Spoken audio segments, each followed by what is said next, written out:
Pabot nga ng Bible at yan. Umpisa na tayo. Ayan. Ang pangalan mo ay? Athena po. Tina. po. Tina. Ikaw si Athena. Athena. Every Saturday, meron kaming Bible. Sama ka ha. Ganitong oras. Ayan, sige.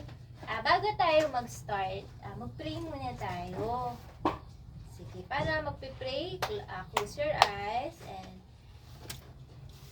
ayan. Bow your heads. Heavenly Father, Heavenly Father, thank you thank you for this day. for this day.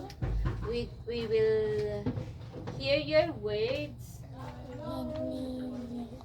And Lord, And Lord, give us strength give us strength to live it. to live in. In Jesus' name, In Jesus' name, amen. amen. Yay!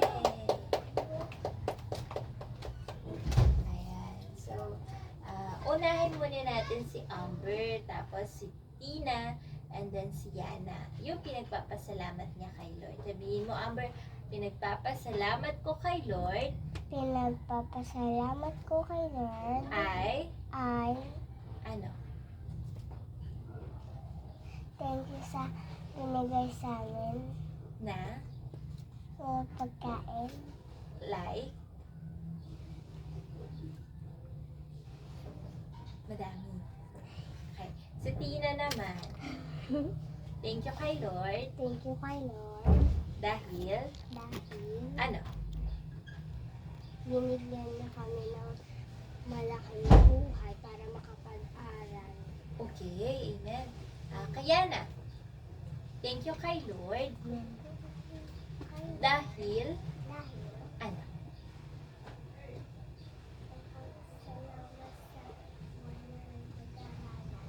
Okay, ako, thank you kay Lord kasi nakita ko kayo ngayon na tayo ay magkakayo. ano po yung Bible? Eto, Bible, salita ng Diyos. Oo. Nagaganyan kami sa school pag Monday, Tuesday. Talaga. Ayan. Sige, kanta muna tayo kay Lord. Kantahin natin yung mahal na mahal kita. Mahal na mahal kita, Panginoon. Okay, mahal na mahal kita, Panginoon.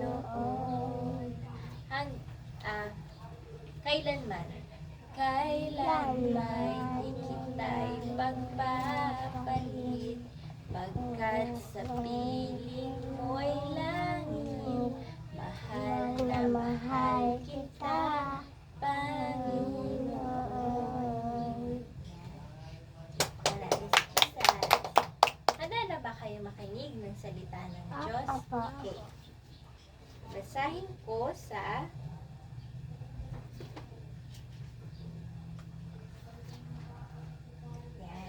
sa Marcos chapter 11, verse 20 to 26.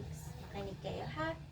Kinaumagahan, nang pabalik na silang muli sa Jerusalem, nadaanan nila ang punong igos at nakita nilang tuyong-tuyo ito hanggang sa ugat. Ito yung time na kasi kasama ng mga, di ba alam nyo naman, yung mga disciple ni Jesus, ilan sila? Di ba? 12? 12 sila. Tapos sabi dito, inumaga na sila. Tapos meron silang nakita na tuyong-tuyong puno. Nakakita na ba kayo na puno na tuyong-tuyo? Opo. Yung hanggang ugat, yung parang hindi siya buhay. Opo. Parang patay na siya. Saan kayo nakakita nun? Sa gubat po. Sa gubat. Ikaw, sino pa nakakita? Ako po sa piriyahan. Sa peryahan, yung parang tuyong-tuyo na siya, yung parang hindi na siya buhay, patay na siya.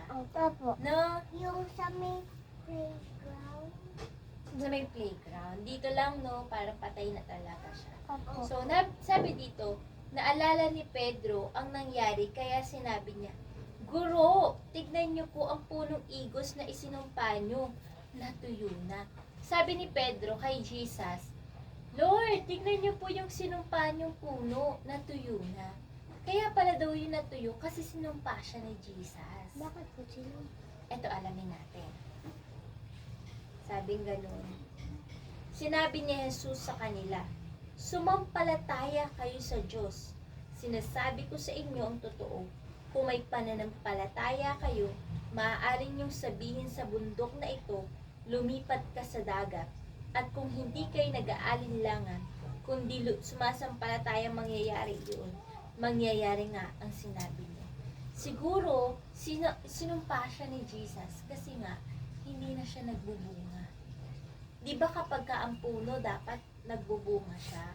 Kunyari, puno ng mangga. Paano? Kunyari, hindi na siya nagbubunga ng mangga. Doon po, Di, sa likod namin kakita kita mo, puno ng mangga. puno ng saging. Puno yata ng saging yun eh.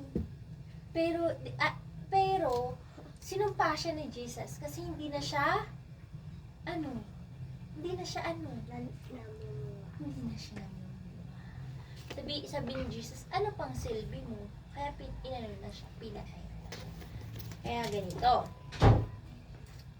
Kaya tandaan nyo, anuman ang hilingin nyo sa Diyos sa panalangin, sumampalataya kayong natanggap nyo na ito at matatanggap nga ninyo.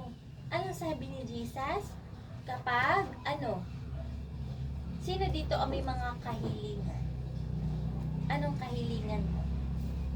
Sana po makapagpupus kami ng pag-aaral. Okay, ikaw, Amber. Sana po maging ayos po kami mag-aral. Ikaw, Yana.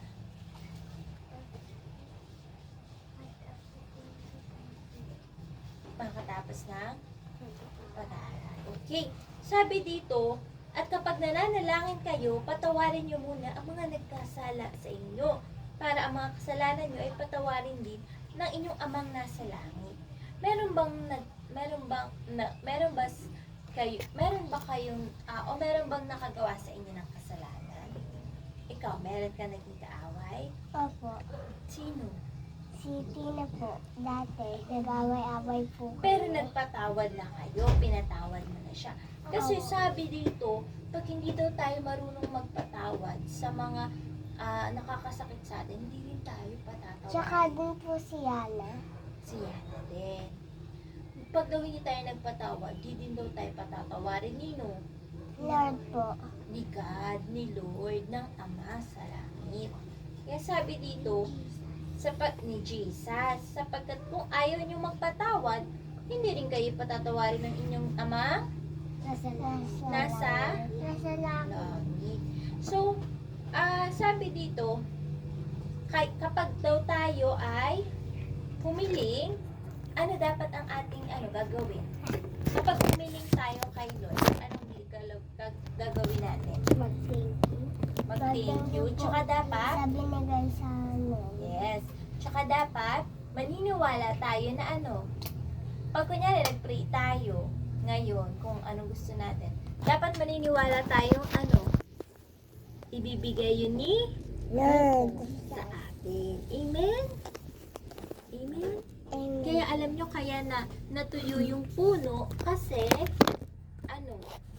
kaya natuyo yung puno kasi sinong kayang sumagot? Kaya natuyo yung puno kasi Natuyo din po yung ugat. Oo, natuyo yung ugat. Yung ugat, Tsaka hindi po. ha? Pinarusahan. Pinarusahan. Dahil, bakit pinarusahan? Kasi po hindi namumunga. Very good kayong tatlo, nakikinig. Sige, pray na tayo kay Jesus. Close your eyes. And, Katulad po yung gano'n. apa.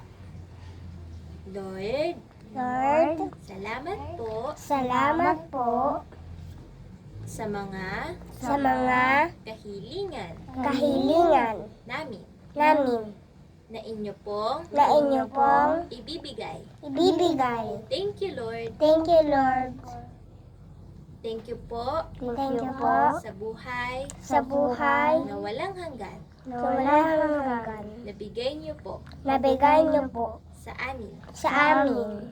And Lord, And Lord, thank you din po thank you din po sa buhay namin, sa buhay namin, araw-araw. araw-araw. Amen. Amen. Ako na lang magpipray sa inyo, kahit huwag na kayo mag-anan, okay lang. Ako na lang magpipray sa inyo. Lord God, I pray for Amber, for Tina, for Rihanna. Palain niyo po ang buhay nila, ingatan niyo po sila, samahan niyo po sila, at protection and provision. In Jesus' name, Amen. Ano yan? Picture tayo?